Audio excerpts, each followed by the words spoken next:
Bom dia a todo mundo, muito obrigado por ter vindo. Vou apresentar hoje o TDA, Análise Topológica dos Dados. São várias maneiras de apresentar essa teoria. Vou fazer do meu jeito, isto é, insistindo na parte teórica, matemática, que acho que isso permite que vocês entenderem a filosofia atrás dessa teoria. Vou começar com um exemplo.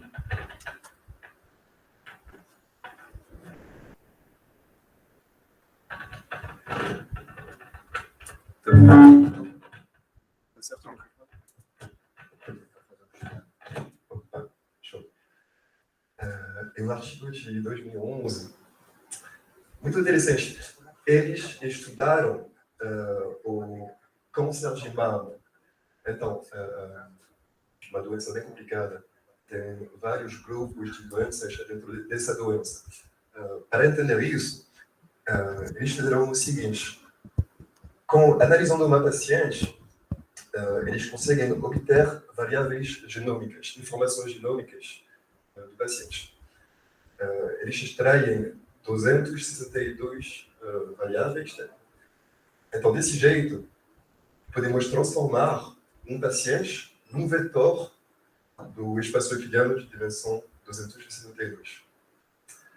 Então, reunindo muitos pacientes, a gente obtém uma nuvem de pontos. Né? Essa nuvem de pontos, no espaço euclidiano de grande dimensão, eles tentaram analisar a topologia. O que acontece é que essa nuvem é bem próxima, é bem perto de uma forma que parece um grafo composto de 3 ramos, e dá para identificar nesses ramos subcategorias do câncer de mama. Ainda mais interessante, eles descobriram, ao fim desse ramo aqui, um tipo de câncer que não era conhecido, onde as pacientes têm uma taxa de sobrevivência de 100%. Elas não morrem da doença. E, analisando mais especificamente, descobriram que tem uma expressão genética particular, uma molécula, CMYB+. E aí foi descoberto esse tipo de câncer. Isso é um exemplo da química. Estudaram a molécula de ciclooctano, né? Uma molécula composta de 8 átomos de carbono e 16 de hidrogênio. Então, tem uma questão importante na química, é a configuração espacial dos átomos da molécula. Que, na verdade, cada átomo tem uma certa liberdade na posição espacial, né? As posições relativas podem variar, mas não todas as configurações são possíveis, né? Por causa das interações físicas. Para entender isso, podemos seguir a mesma filosofia. Vamos transformar uma molécula num ponto, num espaço de grande dimensão. É assim, cada átomo ele tem 3 coordenadas espaciais, né? 24 átomos, então são 72 coordenadas. Uma molécula pode ser transformada num ponto, então várias moléculas que são geradas viram uma nuvem de ponto.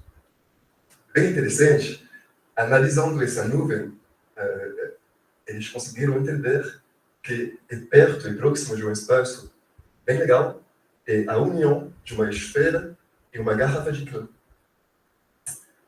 Ainda mais legal, dá para identificar que essas duas componentes correspondem a tipos de configurações já conhecidas na química.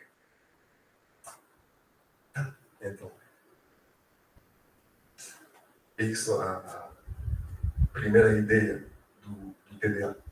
Será que podemos entender a topologia, a geometria subjacente dos conjuntos de dados?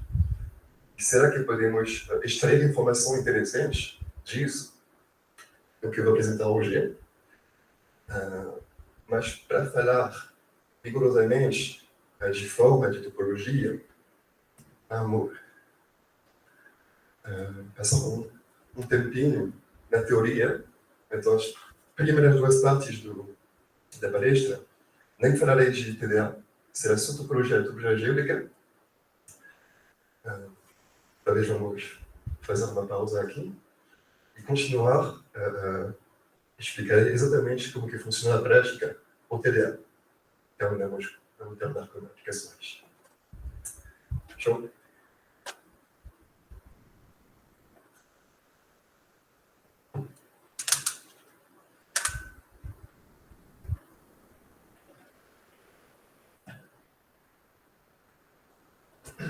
Então, vamos começar bem devagarinho do início.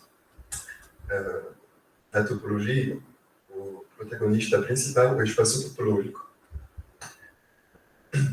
Para que vocês tenham uma ideia, o espaço topológico é uma abstração da ideia de forma, né? É um conjunto X dotado de uma coleção de subconjuntos chamados de abertos. Eles têm que satisfazer três máximos. Uma definição muito geral. Dá para definir também, de modo muito geral, a noção de continuidade, uma função contínua entre dois espaços topológicos, é uma função tal que a pré-imagem de cada aberto, no segundo espaço, o aberto do primeiro. Para quem nunca viu isso, não tem problema, porque isso já contém a geometria euclidiana, que todo mundo conhece, né? Como espaço topológico, podemos pensar nos subconjuntos do espaço euclidiano e as aplicações contínuas são as contínuas nesse sentido, definição usual.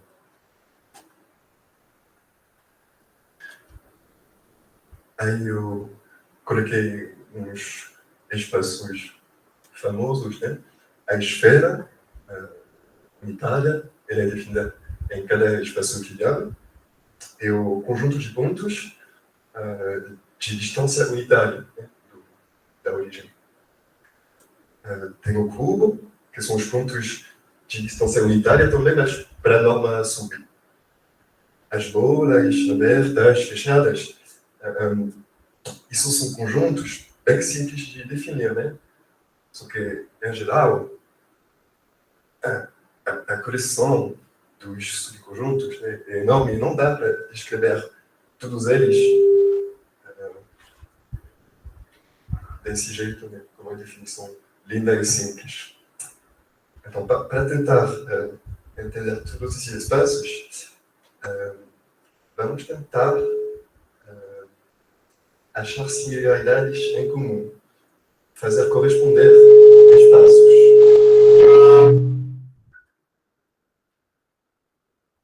Para fazer isso, eu vou introduzir duas relações de equivalência entre os espaços: a relação de homeomorfismo e a relação de homotopia.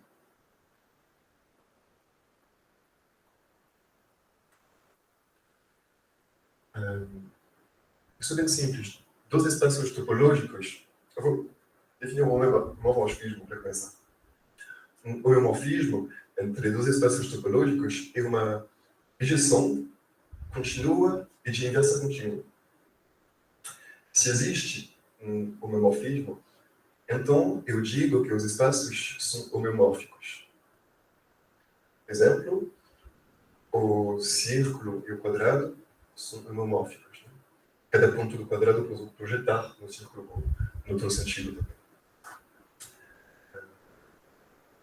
A interpretação que um homeomorfismo é uma deformação contínua do espaço. Tá? O círculo ele não é homomórfico ao intervalo, né? Porque para definir um homomorfismo assim, eu deveria quebrar, rasgar o círculo. Isso não é contínuo, né? Ou seja, isso não é interpretação. Para provar que eles não são, não é tão fácil, na verdade. Eu darei uma prova depois, na palestra. Tá. Então, para um topólogo, espaços equivalentes para a relação de homomorfia são espaços iguais. Então, eu vou classificar eles em classes de homomorfia. A primeira classe, por exemplo, é a classe dos círculos. Vou botar nesse conjunto todos os espaços topológicos homeomórficos ao círculo. Porque no quadrado, mas também o triângulo, etc. Tem a classe das linhas, intervalos, né? Todas as deformações contínuas. A classe das cruzes, das esferas. Tem também a classe dos toros, né? Tem uma lista infinita. Aí, bem legal. Só que já chegaram uns problemas aqui. Se eu dou para vocês um espaço topológico, será que vocês podem me dizer qual a classe dele? Será que ele é uma cruz, uma esfera, um intervalo? Ou então óbvio, à primeira vista, assim. Para responder esse tipo de questões, definirei, na próxima parte, as invariantes. Tá? Mas, para agora, eu vou apresentar a segunda relação de homotopia. Para começar, eu devo definir uma homotopia entre funções. Então, sejam dois espaços topológicos, x e y, e duas aplicações, f e g. Uma homotopia entre f e g é uma família, uma coleção de aplicações parametrizada por t entre 0 e 1, tal que a primeira função dessa família é f, a última é g, e essa família, visto como uma aplicação total, o espaço cartesiano, o produto cartesiano, ela deve ser contínua. Se existe uma homotopia, então eu digo que as funções são homotópicas. O que é uma homotopia? É simplesmente uma interpolação entre as duas funções. Aqui minha função f é constante, essa função g é uma curva, assim eu posso interpolar entre as duas. Isso define uma homotopia.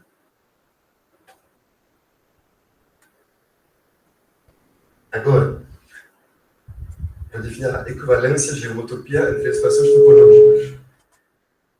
Eu tenho x e y, uma equivalência de homotopia em um par de funções f e g, tais que eu tenho as propriedades seguintes. A composição f seguida de g, uma função de x a x, ela deve ser homotopia à aplicação identidade de x. Também, a outra composição é gf, deve ser homotópica à identidade em y. Se existe tal par de funções, então eu digo que os espaços são homotopicamente equivalentes. Não é muito claro à primeira vista o que significa essa definição. A primeira intuição, uma posição importante, dois espaços topológicos homotopicamente equivalentes são homeomórficos. Não, desculpa, é o contrário. Dois espaços homeomórficos são homotopicamente equivalentes. Tem uma relação mais fraca de homeomorfismo.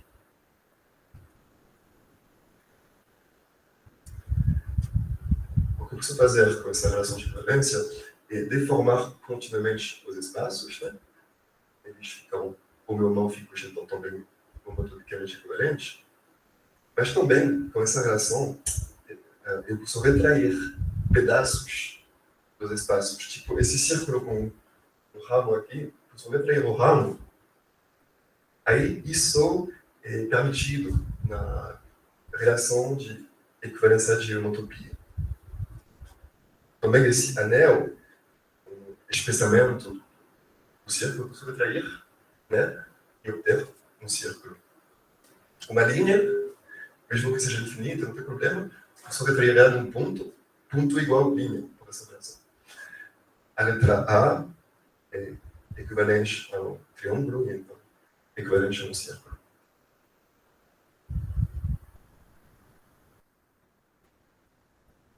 Eu posso também classificar espaços em classes de equivalência de homotopia.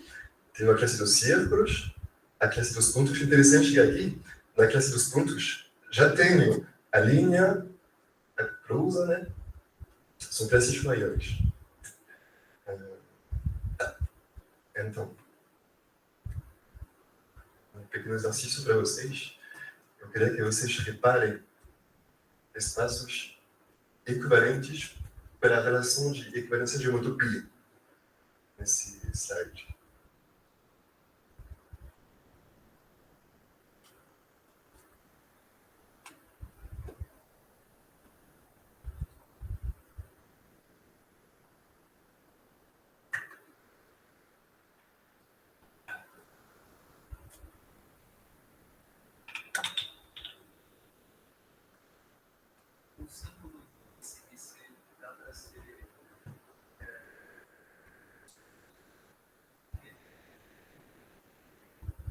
Então, esse logo do ICMC, estou vendo ele como uma curva, então é um círculo, na verdade, tem uma correspondência entre um nó e um círculo, né? Não importa como você desenha ele no espaço, tem uma propriedade intrínseca. Então, assim, o círculo tem uma letra D.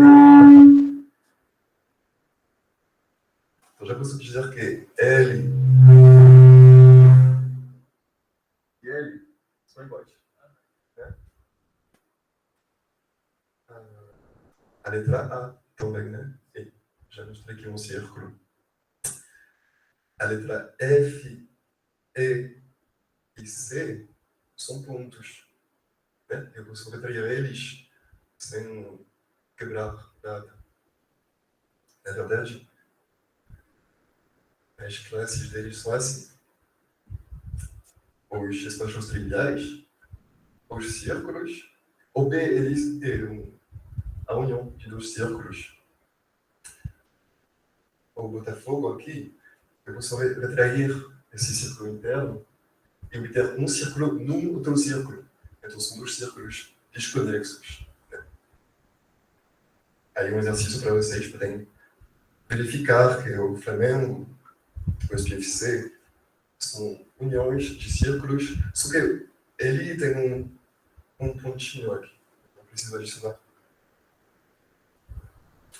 Certo? Qualquer dúvida?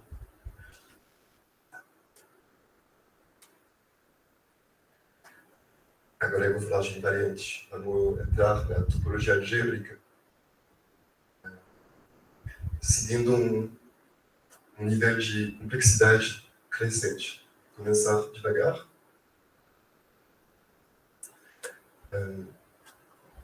A questão é a seguinte. Agora que classificamos espaços em classes, quero saber duas coisas. Dado um espaço, como saber a classe dele, né? Também, dadas essas classes, será que eu posso extrair informação comum, relevante, para entender esses espaços? Isso é exatamente a noção de invariante topológico. Aí eu botei o Poincaré. Ele está dizendo aqui um livro bem bacana. A matemática é a arte de dar o mesmo nome a coisas diferentes. Também estamos fazendo.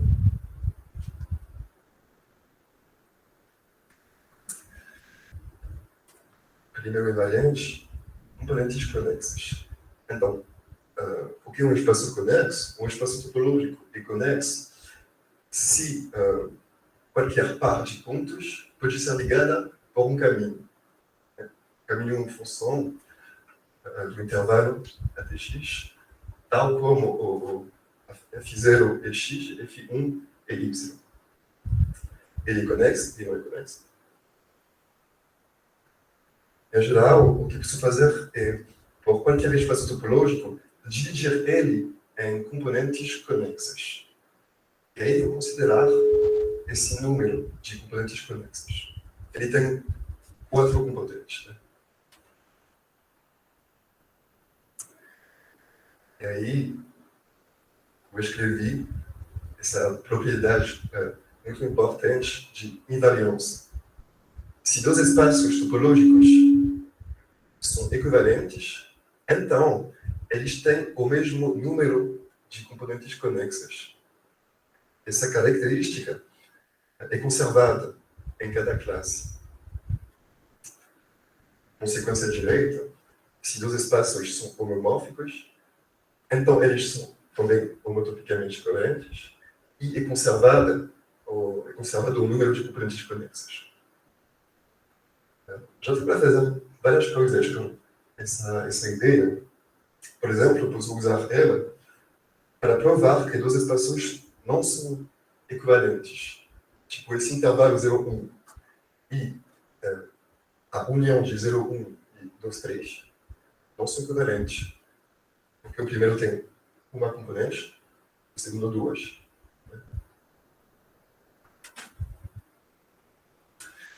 Já posso provar aqui que o intervalo e o círculo não são equivalentes. Na verdade, vou só provar que não são homomórficos. É um pouco mais difícil provar que eles não são homotopicamente equivalentes.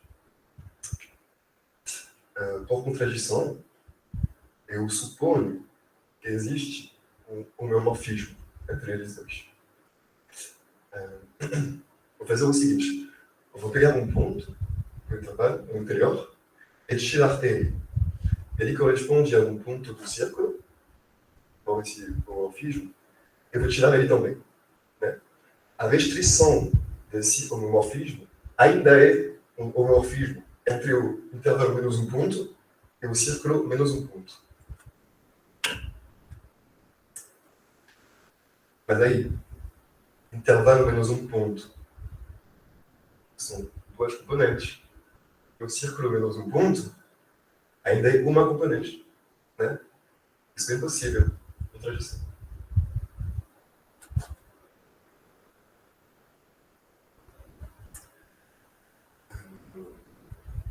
Eu queria dar uma tipo de correspondência entre computação, aplicação e essas ideias teóricas. A ideia de componentes conexas, identificar componentes conexas, corresponde à tarefa de classificar. Por exemplo, se eu tenho um conjunto de pontos, assim, querer classificar em duas classes essa nuvem significa achar componentes conexas do espaço subjacente. A gente explicar assim as coisas. E como se existisse um espaço subjacente composto por duas componentes. Vou tentando entender isso.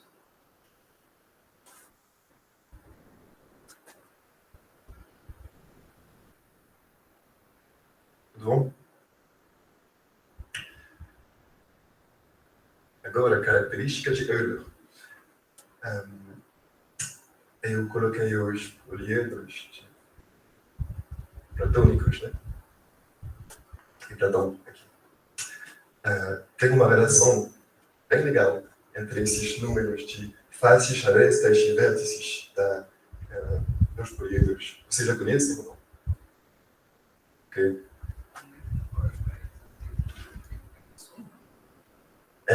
A relação é a seguinte. Vou pegar o número de faces, subtrair o número de arestas e adicionar o número de vértices. 4 menos 6 mais 4 é 2. Isso é verdade por todos os poliedros.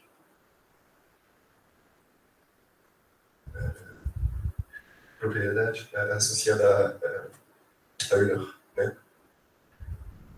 Já tem uma certa estabilidade combinatorial nesses poliedros. A gente queria estender, generalizar isso para outros espaços, que não seriam poliedros, mas também espaços topológicos em geral. Só que não é tão fácil definir a característica de Euler em geral, tem uma noção, meio caminho, entre poliedros e espaços topológicos. É a noção de complexo simplicial. É bem importante no TDA. Então, vou apresentar isso agora. Um complexo simplicial, ele tenta reproduzir um espaço topológico combinatorialmente. É, na verdade, uma generalização de um grafo. É assim, tem um conjunto de vértices, né? Conjunto qualquer. Um complexo simplicial é uma coleção de subconjuntos, esse conjunto de vértices. Esses subconjuntos, eu chamo eles de simplexos. Eu tenho uma condição, é que, por tudo simplex e tudo subconjunto não vazio desse simplex, ele deve ser um simplexo também. Ele deve pertencer à coleção dos simplexos. Exemplo. Esse conjunto de vértices, 0, 1, 2. Eu vou construir esse complexo simplicial. Ele tem três simplexos de dimensão 0. Eu defino a dimensão como o cardinal menos 1. E três simplexos de dimensão 1. Então, eu posso desenhar isso assim. 3 pontos e 3 arestas. Né? Ele é um grafo, na verdade. Um triângulo. Ou seja, para a gente, um círculo. Aí já é um hipergrafo. Eu botei também simplexos de dimensão 2. Né? São triângulos fáceis. Então, isso é um tetraedro. Uma versão combinatorial.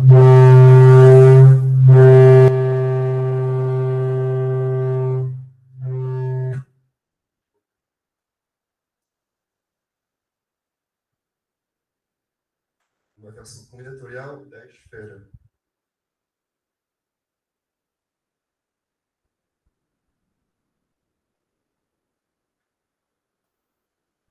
Eu posso definir, é bem simples, a característica de Euler dos complexos simpliciais.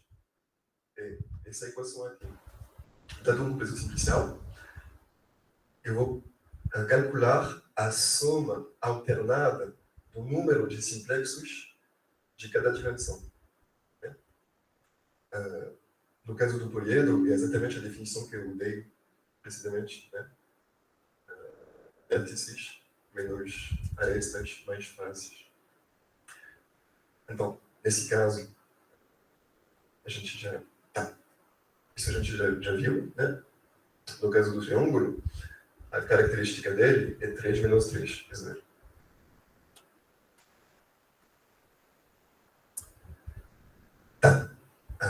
Para terminar, eu quero definir a característica para os espaços topológicos em geral.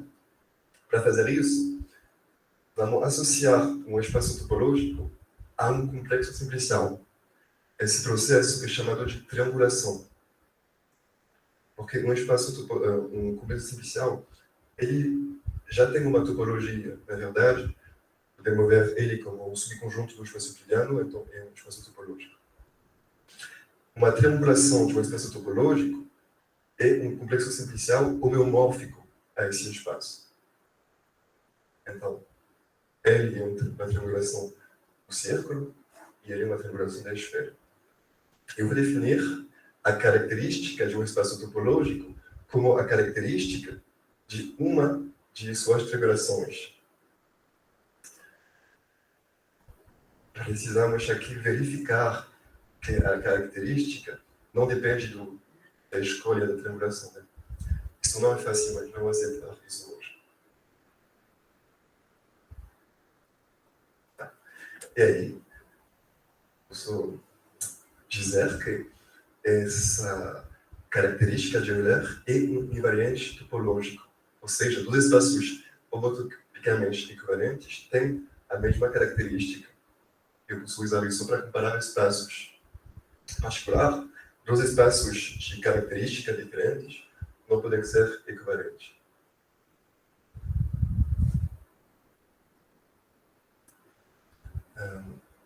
é tão forte, esse invariante, que já permite classificar as superfícies, né? Ou seja, os espaços topológicos de dimensão 2, conexos e compactos, são integralmente classificados pela característica de Hilbert. Isso é conhecido como a classificação das superfícies. É uma aplicação que acho legal. Eles calcularam a característica da teia cósmica. Eu falarei mais disso depois, mas a teia cósmica é topologicamente complicada. Hoje isso é visto como um espaço de dimensão 1, filamentos, mas, né, estrelas, mas também separações de galaxias de espaço de dimensão 2 ou de dimensão 3. Aí é interessante entender a topologia disso.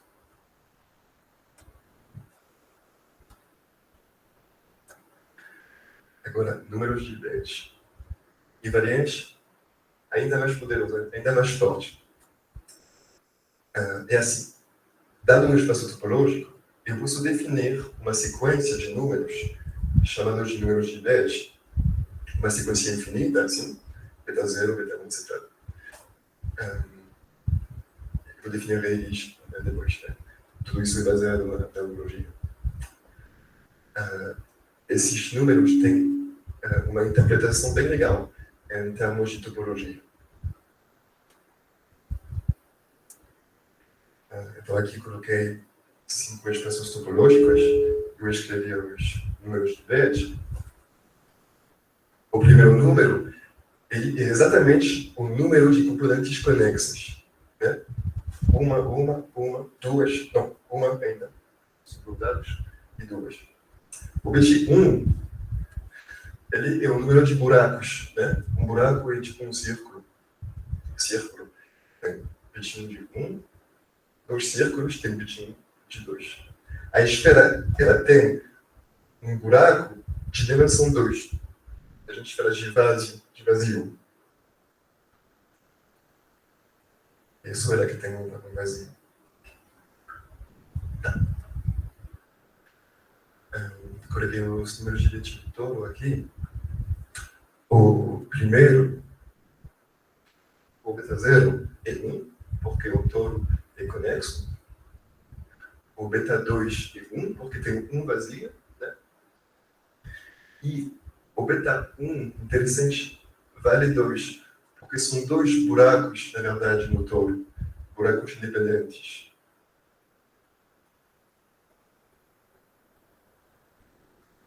E da mesma forma, posso provar que os números de bit são invariantes. Os espaços homotopicamente equivalentes admitem os mesmos números de bit. Isso vai provar várias coisas. Por exemplo, posso provar que as esferas de dimensão diferente não são homotopicas, não são equivalentes.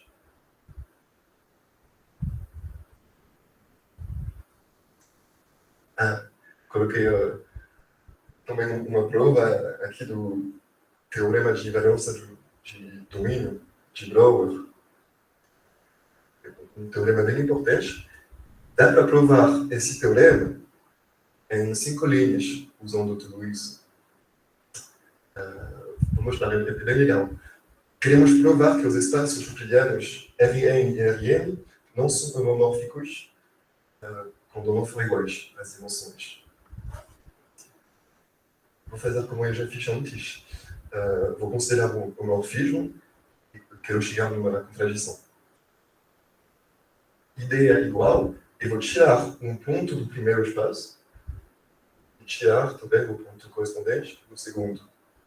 Aí, a restrição ainda é um homomorfismo entre Rn menos um ponto e Rn m menos um ponto. Só que Rn menos um ponto é uma esfera. Tipo, se for o plano, por exemplo, vou tirar esse ponto no meio. Eu posso retrair. Se eu retrair o espaço inteiro Sim, por cada raio, porque eu vou ter círculo. E isso funciona em qualquer dimensão. Então aqui eu tenho a esfera de dimensão n-1, a esfera 2 de Rn, e aí de dimensão m-1. É impossível, eles não são mórficos por causa do número de Béch que eu gosto de ver.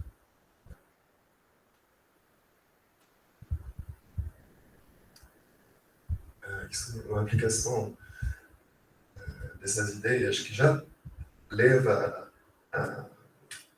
a filosofia do TDA. Um artigo bem famoso, fez muito sucesso há 10 anos. Eles queriam estudar a topologia do espaço das imagens naturais, né? Então pegaram várias imagens e extraíram pedacinhos de imagens de tamanho 3x3. Aí, um pedacinho assim, na verdade, é um ponto no R9, né? Com essa imagem em branco e preto. Então, eu vou gerar várias imagens, converter elas em pontos. Aí, eu tenho uma nuvem de pontos. O que eles fizeram é calcular os números de Béch desse espaço, né? Usando o TDA. E observaram esses números.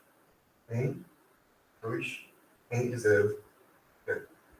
Então, eles entenderam que o espaço atrás foi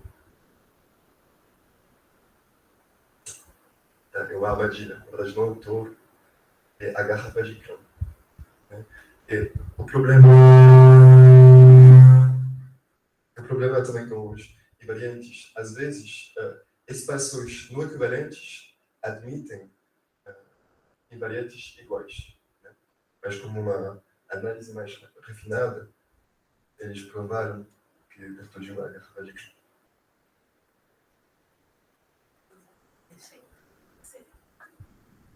Vou usar isso.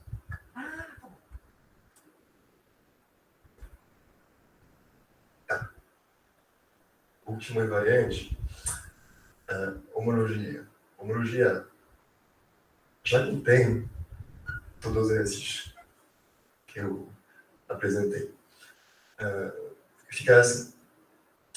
Dado um complexo simplicial, eu posso definir uma sequência de espaços vetoriais, né, sobre o corpo finito Z sobre 2D. Esses grupos são, esses espaços vetoriais, são os grupos de homologia simplicial, nesse caso. Então, esse corpo finito é simplesmente um conjunto 0,1, unido de operações. Né? Então, o espaço vetorial sobre esse corpo é muito simples. Tudo que vocês conhecem da teoria dos espaços vetoriais sobre R funciona nesse caso também. Em particular, um espaço vetorial sobre esse corpo de dimensão finita é homeomórfico isomórfico, desculpa, a o corpo potência uma certa dimensão, né? É a dimensão do espaço vetorial. Então, vocês podem ver esses grupos de homologia como o corpo potência um número. Tá. Se X for um espaço topológico, eu defino o grupo de homologia dele como os grupos de homologia de uma das triangulações dele. Tá. Aí, ao início eu queria mostrar para vocês a construção formal, só que não vai dar tempo, eu acho. Só para vocês terem uma ideia de como que funciona. Na verdade, o modelo simplicial é uma grande brincadeira combinatorial, né? A gente constrói estruturas algébricas, conta, faz quocientes, e no final aparece do nada algo que é chamado um grupo de homologia. Mas eu tenho uma boa notícia para vocês. é muito simples de entender o grupo de homologia. Na verdade, vocês já conhecem. Porque, na verdade, o número de bits ele é definido baseado nos grupos de homologia. O número de bits beta n, ele é a dimensão do grupo de homologia HN. Tá? Então, eu tenho uma correspondência assim, atrás de cada grupo, cada número de bits, eu tenho um grupo de homologia de mesma dimensão.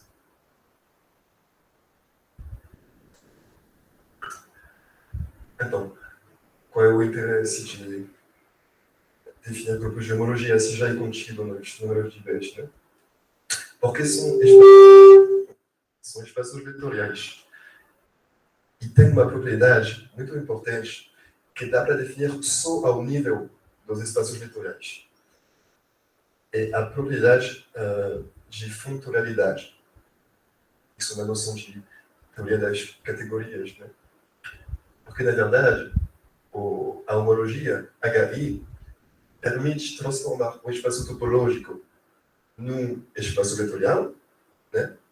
Mas também permite transformar aplicações contínuas em transformações lineares. É uma operação total. Transforma espaços e aplicações entre espaços. E a propriedade de funcionalidade diz que são preservados diagramas comutativos. O que significa isso? Se eu tenho 3 espaços e 2 aplicações, FG, eu tenho uma composição, GF, eu vou aplicar a homologia nesse diagrama, né?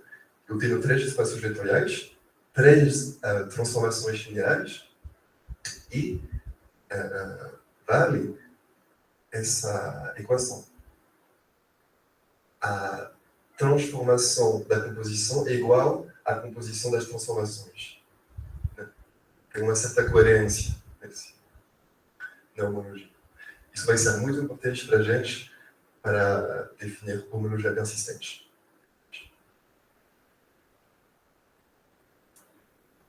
Então, poderíamos provar outro teorema bem legal, o teorema de ponto de fixo de Bauer, mas acho que é popular mesmo. Tá.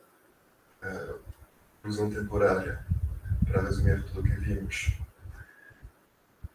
Tentei convencer vocês que em alguns conjuntos de dados dá para observar topologia interessante. Aí, para estudar espaços topológicos, a gente classificou eles em classes de equivalência, por 2 relações, homomorfismo e homotopia. E para entender essas classes, definimos já 4 invariantes, né? Número de componentes, característica de Euler, número de bits e grupos de homologia. Então, fiquei pensando, talvez a gente possa fazer uma pausinha de 5 minutinhos. Se tiver perguntas, no momento também, porque vocês acham.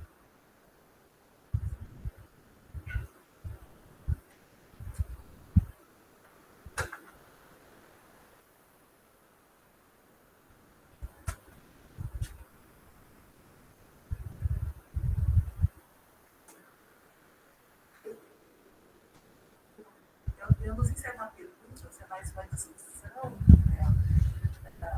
A gente trabalha muito com extração de características, nós trabalhamos de imagens. Você postou um trabalho onde ele pegou, então, patches, né, de 3 pixels, virou o mapa do espaço e viu as características. Uma forma interessante da gente analisar equivalências entre as características que a gente trai desses dados complexos. Pode ser vários, pode ser muitos, outros tipos de dados. Se vocês já fizeram alguma coisa assim, sim, né? Isso que, baseado nesse trabalho, saíram muitos artigos, na verdade, de análise de imagens baseada na garrafa de Klein. Aí, usando uma ação da garrafa no espaço das imagens,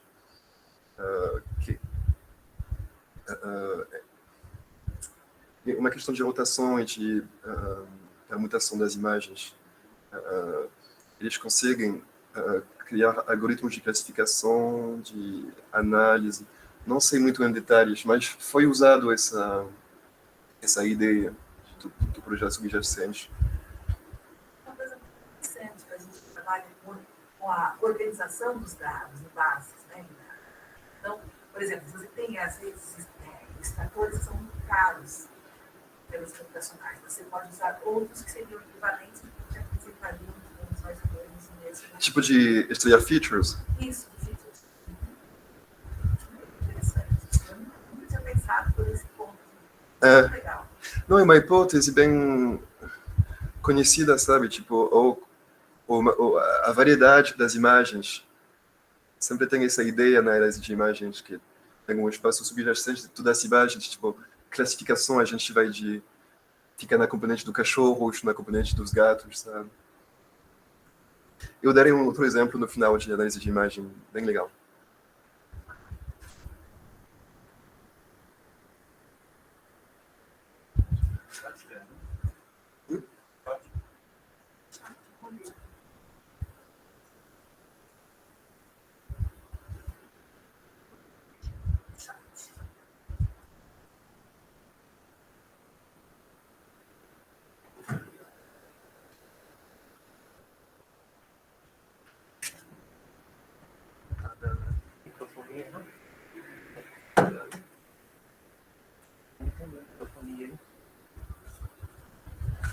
Por que eu estou usando o microfone, Agmar, para... Por causa da gravação. Tá. Nota de bem onde que funciona o microfone. Tipo, aqui tem no eco. Também, né?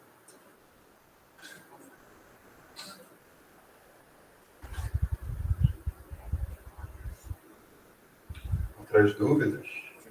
Tá bom.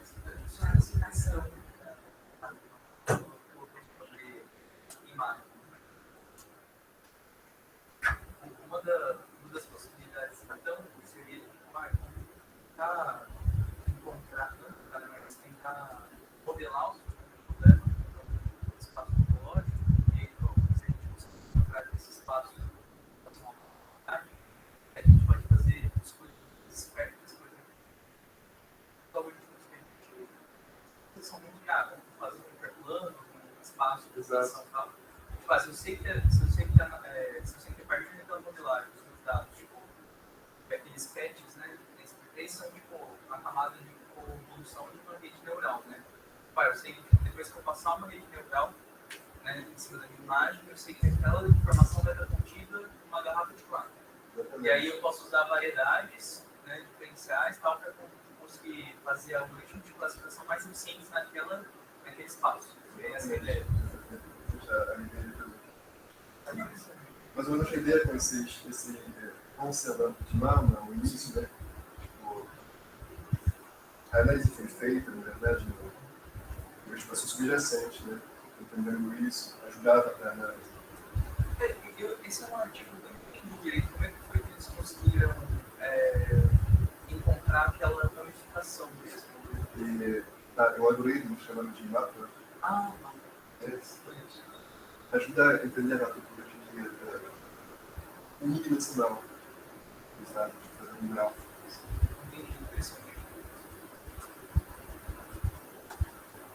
Tá bom?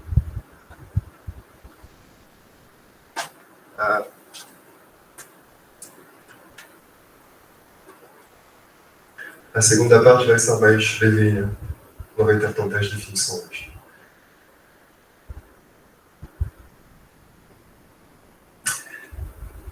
Vou começar introduzindo o problema da inferência topológica. É o problema mais importante do TDA. Mais precisamente aqui, inferência homológica. É assim. Considere um subconjunto M do espaço euclidiano. Esse subconjunto pode ser uma realidade, um espaço lindo, né? Um espaço que a gente não conhece, ou que a gente tem acesso, é uma amostra finita desse espaço, X. Né? Pode ser próximo, na verdade, não deve ser incluído no espaço. A questão é a seguinte: será que vocês podem estimar para mim os grupos de homologia de M subconhecendo X? Ou seja, aqui, observando essa nuvem, eu quero conhecer os números de Bethe, de homologia de M. Né? Reconhecer que é um círculo. E bem o problema da prática.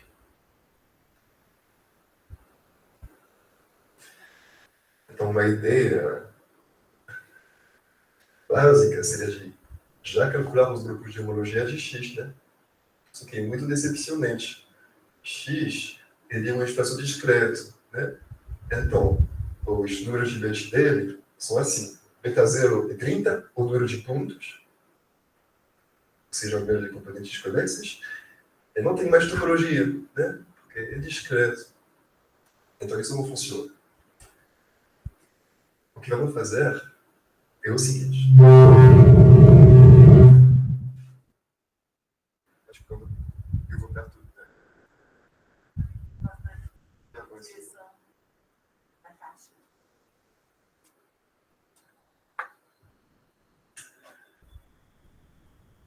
Vamos expressar X. Por tudo parâmetro T, eu defino o T expressamento do conjunto X, denotado XT, como o conjunto de pontos do espaço ambiente, a distância máxima T de X. Por exemplo, aqui eu tenho o 0.05 expressamento de X. Né? Faz sentido a palavra expressamento?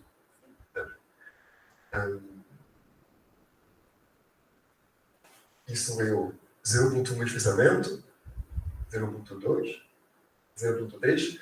Olha só o que acontece agora. Esse expressamento já é um círculo topologicamente, né? Eu posso retrair, obter um círculo.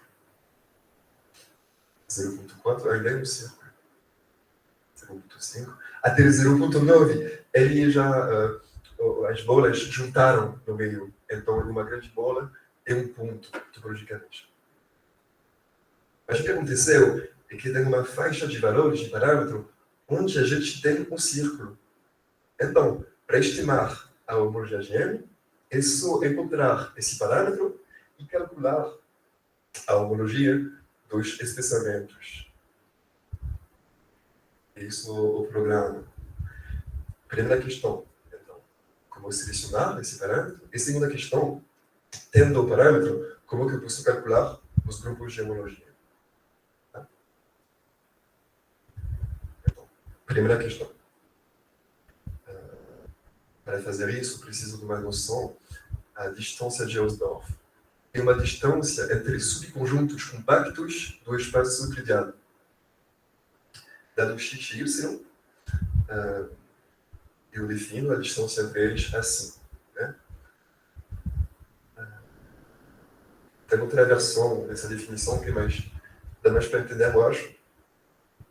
A distância de Hausdorff entre x e y é o menor parâmetro t, tal que x é incluído no t expressamento de y e y incluído no t expressamento de x. Por exemplo, aqui, x é a nuvem de pontos e y é o círculo. Se eu expressar x de 0,3, posso botar um círculo. E se eu expressar y de 0,3, já contém a sua distância de Hausdorff. E aí, já tenho um teorema para responder à questão. Tem uma hipótese. Temos que supor que a distância de Hausdorff entre x e m é menor que 1 sobre 16 vezes o reach de M. O reach de M é uma quantidade geométrica que não vou explicar agora, uma quantidade geométrica associada a todos os subconjuntos do espaço euclidiano, que basicamente calcula a curvatura do espaço. Se for verdade isso, então, qual parâmetro eu devo escolher para ter essa equivalência de homotopia? Basta procurar o parâmetro nesse intervalo. Muito legal. Tem outra versão também desse teorema. Aí a gente supõe que tem uma subvariedade e que x é incluído em M. Aí tem outro intervalo, a gente possui escolher um parâmetro. Então, questão 1, certo. Questão 2. Agora que eu tenho meu espessamento, como é que eu faço para calcular os grupos de homologia? Na prática, eu sei calcular sem problema grupos de homologia de complexos simpliciais. Então, eu devo transformar esse espessamento num complexo simplicial. Como é que eu faço isso? Na verdade, o que significa isso? Que eu falei de triangulação, né, anteriormente. Espaço complexo simplicial homeomórfico ao espaço topológico. Aí, eu preciso de algo ainda mais fraco. Eu posso ter um complexo simplicial somente homotopicamente equivalente, né? Porque a homologia é um invariante de classes de homotopia.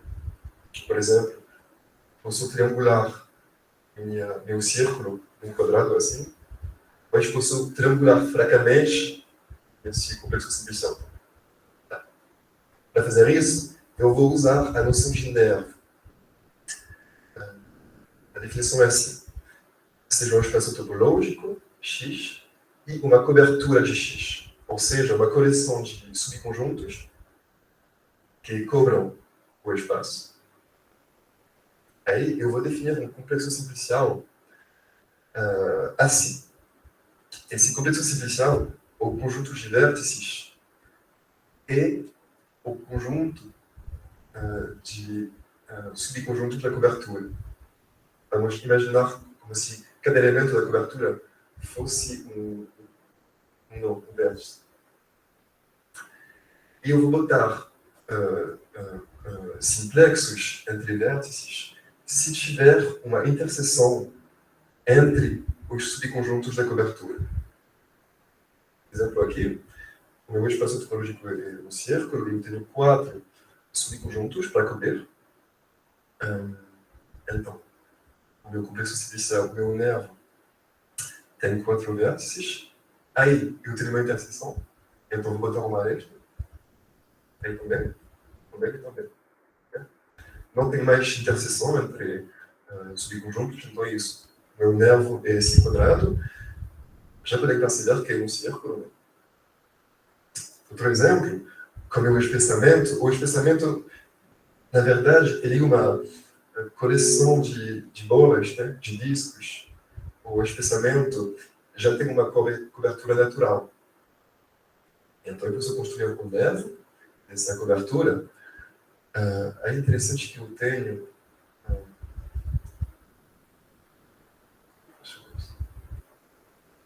arestas, mas também simplexos de dimensão 2.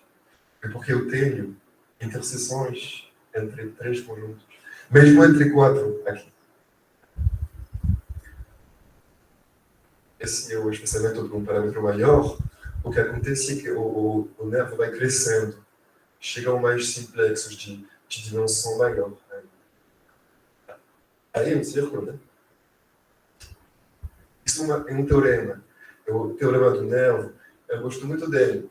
Ele diz que se essa cobertura for composta de bolas, tipo essas, ou mais geralmente conjuntos fechados e convexos, então o nervo é homotopicamente equivalente ao espaço inicial. Então, beleza. Eu sei transformar espaços topológicos em complexos simpliciais equivalentes. Essa construção, no contexto do TDA, é chamada de complexo de Check. O complexo de Check, com parâmetro T, é o nervo da cobertura do T-espessamento. Então, foi resolvida a questão 2. Para calcular a homologia, eu vou construir o nervo e calcular a homologia dele, que a gente sabe fazer. Aí, por que tem uma parte de homologia persistente? Se a gente já conseguiu resolver essas questões, não fiquei muito sincero com vocês, na verdade. Essa primeira questão, para selecionar o parâmetro, basta escolher um parâmetro no intervalo. O intervalo depende do reach, da variedade, e da distância de Hausdorff. Mas quem que vai me dar essas quantidades? Não sei nada de M e E. Não é conhecido. Ainda pior, é mal fundamentada essa questão. Tem casos onde nem faz realmente sentido falar desse espaço subjacente. Aqui o meu ponto, minha nuvem X, é amostrada numa curva enrolada num touro. Então, eu posso ver esse espaço como um espaço de dimensão 1, uma curva, mas também como um espaço de dimensão 2, um touro. Então, aí chega a ideia da homologia persistente. Uma ideia tão básica, mas funciona muito bem. Além de escolher, em vez de escolher um parâmetro T, eu vou escolher todos os parâmetros, entre 0 e o infinito. Então, não é um complexo de Check, não é um espessamento, é a coleção de todos os espessamentos. Isso é chamado de filtração de Check. Por que eu faço isso? Já mostrei que nessa filtração tem faixa de valores onde eu tenho um círculo. Né? Ao início não é interessante, aqui eu botei 100 pontos. No fim não é interessante, mas no meio eu quero identificar essa faixa. Então vamos fazer o seguinte, construir um módulo de persistência. Por cada parâmetro, eu posso calcular os grupos de homologia, né? E tem mais que isso. Eu expliquei que a homologia é um funtor. Isto é, transforma também aplicações em transformações lineares. Quais são as aplicações aqui? São as aplicações de inclusão entre os pensamentos, né? Uma família crescente de espaços. Eu posso transformar essas inclusões em transformações lineares. Isso é muito importante porque dá uma maneira de seguir, né? De entender como evolui essa estrutura. Tem uma definição muito formal de módulo de persistência, né? É um par de espaços vetoriais ligados com transformações lineares que satisfazem esse diagrama, né? Que é exatamente o diagrama de convidativo que eu já apresentei na funcionalidade. Então é isso. Temos uma estrutura algébrica legal. Nessa estrutura, o mais importante é que eu consigo monitorar, eu consigo acompanhar, seguir a evolução dos buracos. Por exemplo, aqui, por esse parâmetro, eu tenho um ciclo, um buraco, no grupo de homologia H1. Se eu aumentar um pouco o parâmetro, eu posso usar essas transformações lineares para ver como que fica esse buraco no futuro. Aí ele já morreu. Né? Isso é definido como o tempo de morte, o momento de morte do ciclo.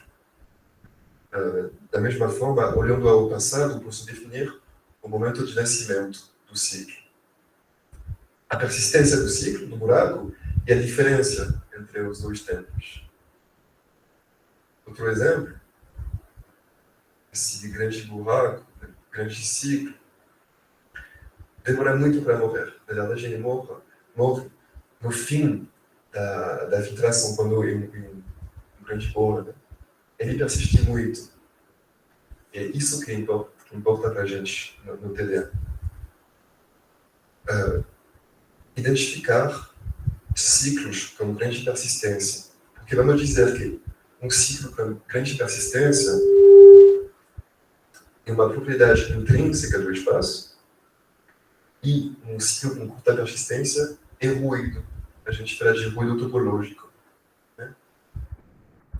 E ruído, provavelmente, ele é importante. Né? É o buraco do círculo. Como que eu faço para visualizar, para selecionar ciclos de grande persistência? Essa estrutura algébrica, ou módulo de persistência, ele pode ser decomposto em submódulos chamados de módulos de intervalos.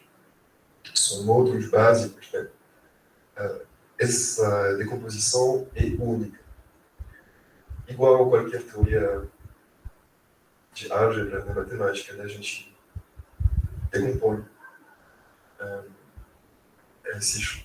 Então, dado um módulo, eu vou decompor e considerar a coleção desses módulos de intervalos. Um módulo de intervalo ele é descrito por um intervalo mesmo, né? Com os valores. Então, essa coleção de intervalos vai ser chamada de código de barras.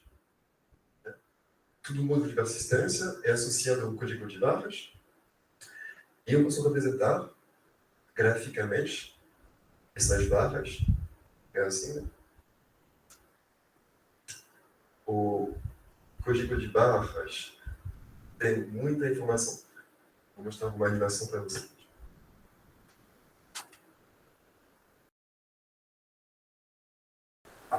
Tá. Aqui o meu número de pontos. Eu estou construindo a filtração de cheque, os pensamentos. Do lado, eu tenho o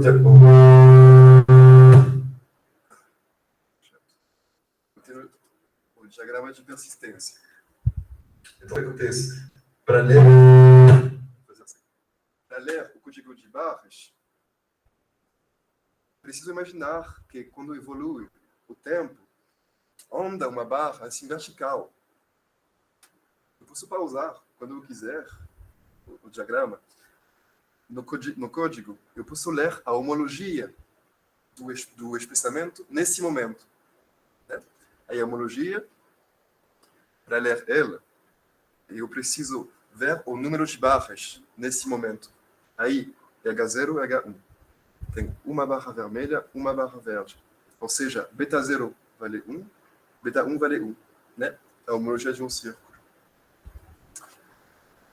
Podemos seguir também a evolução dos buracos, dos ciclos. Né? Essa grande barra verde significa que esse buraco persiste numa faixa de valor grande. Já que temos barrazinhas, né? Vou tentar ir no momento.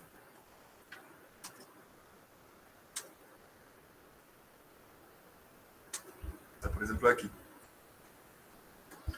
Eu vejo que eu tenho uma barra aqui, um buraco de persistência pequena, esse buraco, que a gente considera como ruído topológico.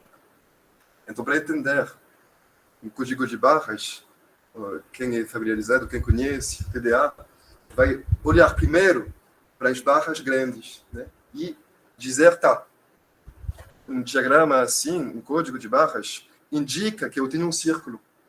Eu tenho uma grande barra vermelha, H0, e uma grande verde. Né? Dúvidas sobre isso?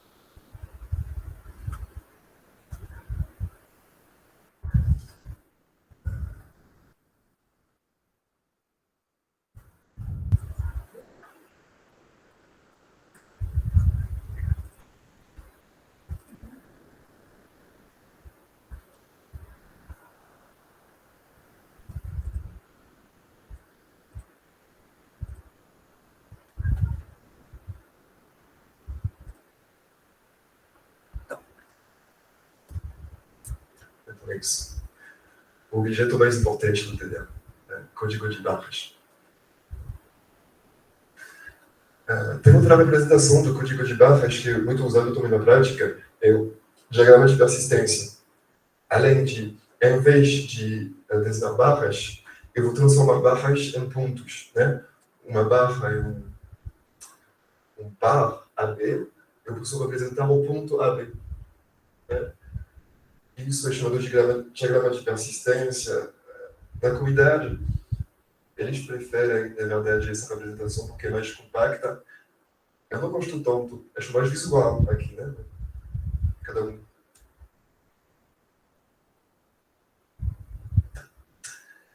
Para terminar a apresentação teórica, eu vou apresentar rapidinho a propriedade mais importante da homologia persistente, a estabilidade.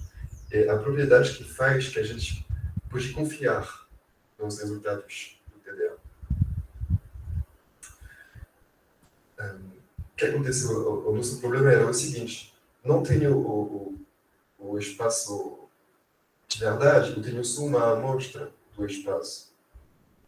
Será que a homologia persistente da amostra é parecida com a homologia persistente do espaço subjacente? Porque esse círculo, eu considerava os espaçamentos dele também, né? São anéis. A topologia é preservada, o diagrama de persistência do círculo é muito simples. São só duas barras, né, que a topologia é conservada, até se juntarem as bolas, aí deixa eu então, para comparar isso, preciso de uma distância entre código de barras. Essa distância é chamada de distância bottleneck. Vou gostaria de definir, eu vou explicar rapidinho. Para definir a distância bottleneck, eu preciso achar uma correspondência entre as barras, né? Associar barras entre elas. Como os códigos, eles podem ter um número de barras diferentes. Então, vamos ter barras não associadas.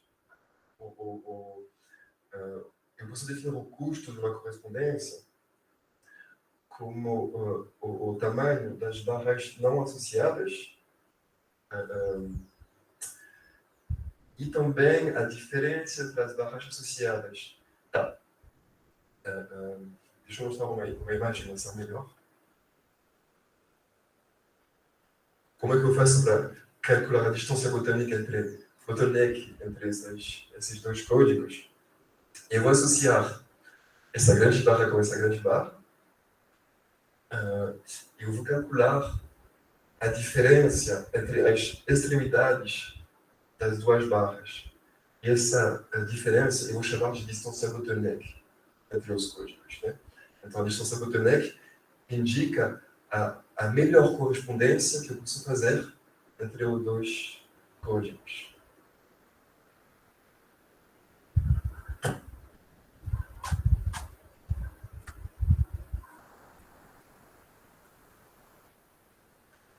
Eu vou escrever assim a distância bottleneck entre os códigos. E aí, eu apresento para vocês um dos teoremas mais importantes da teoria, o teorema de estabilidade. Ele diz que, dado dois subconjuntos, eu posso construir as filtrações de check, os módulos de assistência associados, né? E calcular os códigos de barras.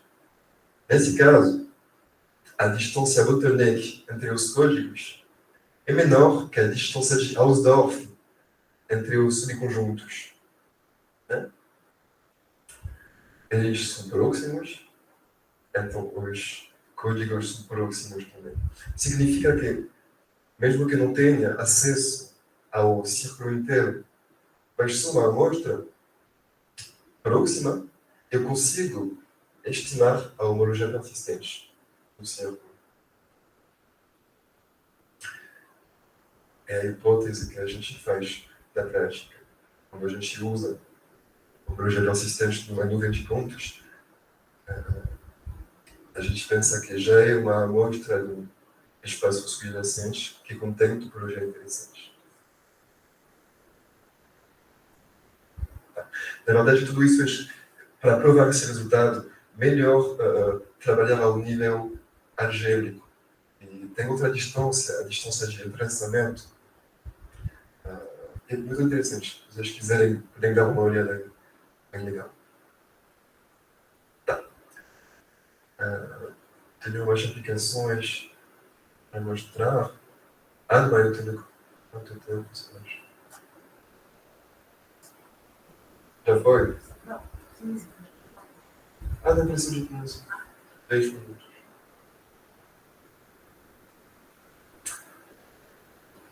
Tudo bom até agora? Então eu conectei umas aplicações de tudo isso para exemplificar. A primeira coisa que podemos fazer com a homologia persistente é inferência topológica, né? Ou seja, entender a topologia do espaço subjacente. Isso é as moléculas de ciclo.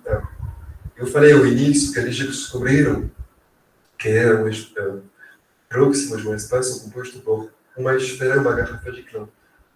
Como que eles entenderam isso?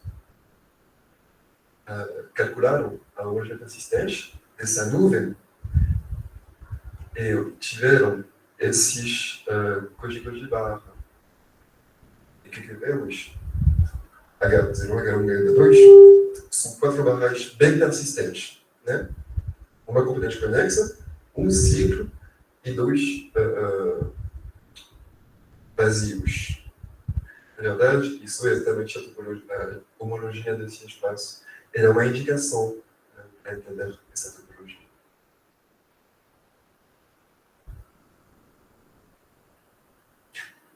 Mesma coisa no caso das pequenas imagens. Transformaram em uma nuvem de ponto no espaço L9, calcularam uma homologia persistente, né? São só os diagramas códigos de barra.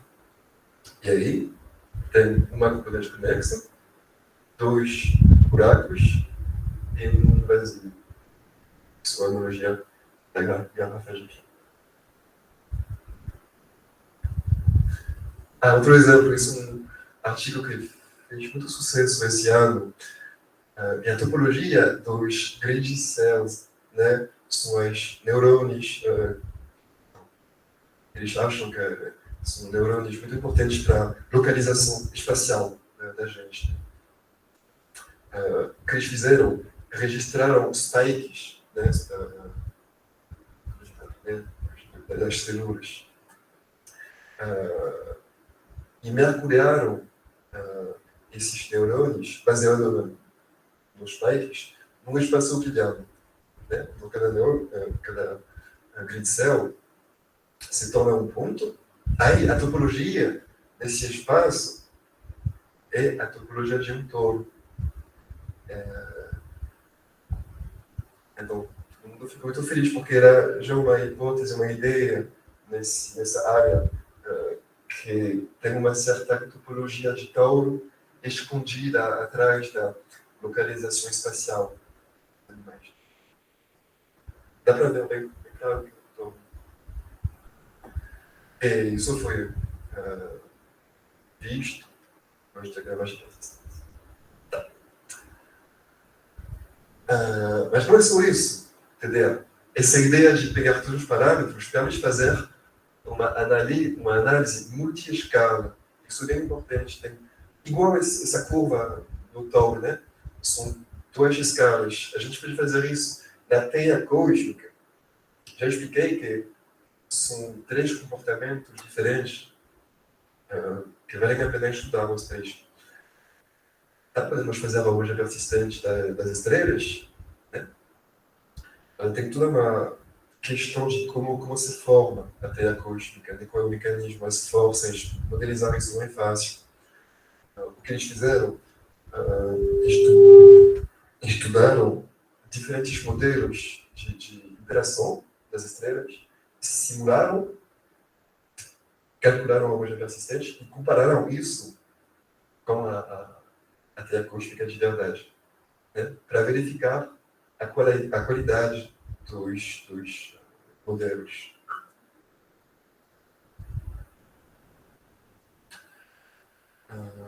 Dá para fazer também grafos, redes, aí isto para entender a conexão entre neurônios, que na verdade a homologia persistente H0 é uma classificação hierárquica, foi usada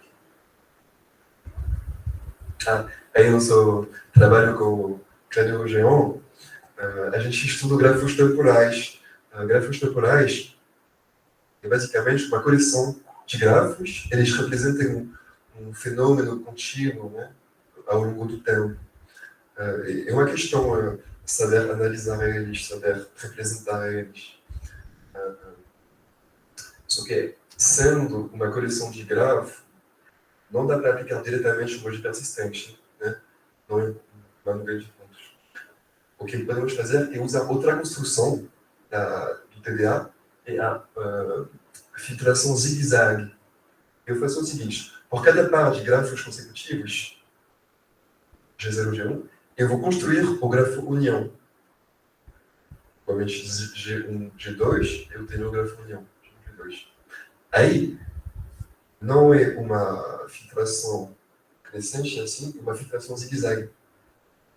Mas mesmo assim, existe uma teoria da homologia persistente zigue-zague, existe um barcode, e isso traz informação topológica sobre o grafo.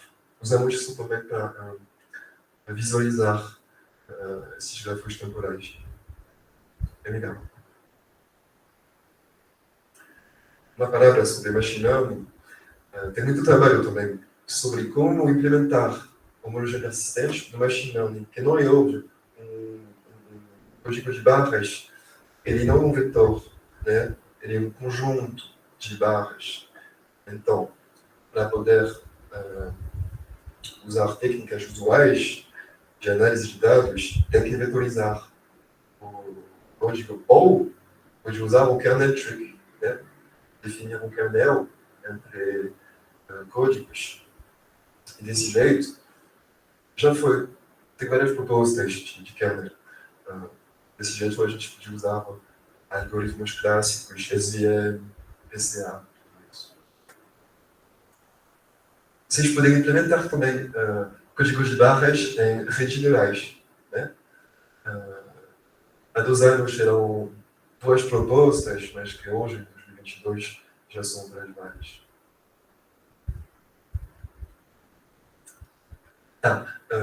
Isso é um projeto com um colaborador na França, Antoine François, análise de imagens medicais. É um estudo dos glioblastomas. É um tumor cerebral bem famoso por ser bem difícil de tratar. Também muito comum. Tem um problema importante que, para ajudar os médicos a darem um diagnóstico, eles precisam de uma segmentação. A segmentação é basicamente indicar onde que é o tumor. Na verdade, são 3 partes que queremos extrair. Aí uma imagem. Então, temos que usar uma teoria da homologia persistente feita para as imagens. Existe isso, é homologia cúbica. Funciona assim. Isso é MRI, né? Imagens tridimensionais. Eu vou construir uma filtração. Tem um parâmetro que cresce. Eu vou pegar os pixels de intensidade máxima. Aí eu aceito novos pixels de intensidade menor até aceitar a imagem inteira. Então, estou adicionando pixels de pixels, né? Ao início da filtração, eu tenho só os pixels de intensidade maior. E, na verdade, nessas imagens, é a tumor que tem a intensidade maior. Na verdade, o contorno da tumor. Então, ao início, o que eu vejo é um vazio uma esfera. Eu consigo extrair no diagrama de persistência esse vazio, então eu tenho acesso ao contorno do nó, e aí permite fazer essa segmentação.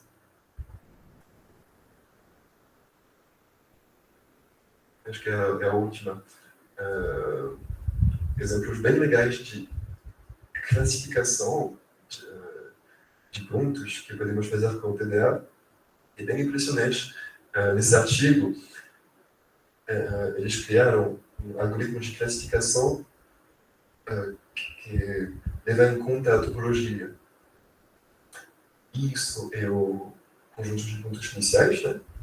Não tem classe. Isso é basicamente muito ruído e 4 círculos que é em dimensão 3. O algoritmo consegue obter 4 classes, exatamente os círculos. E usa também para classificar formas tridimensionais. E isso, o que eu apresentei para vocês, nessa segunda parte, era como definir o objeto principal da lógica persistente, o código de barras, que permite entender a topologia, a homologia do espaço subjacente à nossa nuvem de pontos. Espero que eu convenci vocês que tudo isso ilumina a análise de dados de uma nova perspectiva. Isso é bem interessante.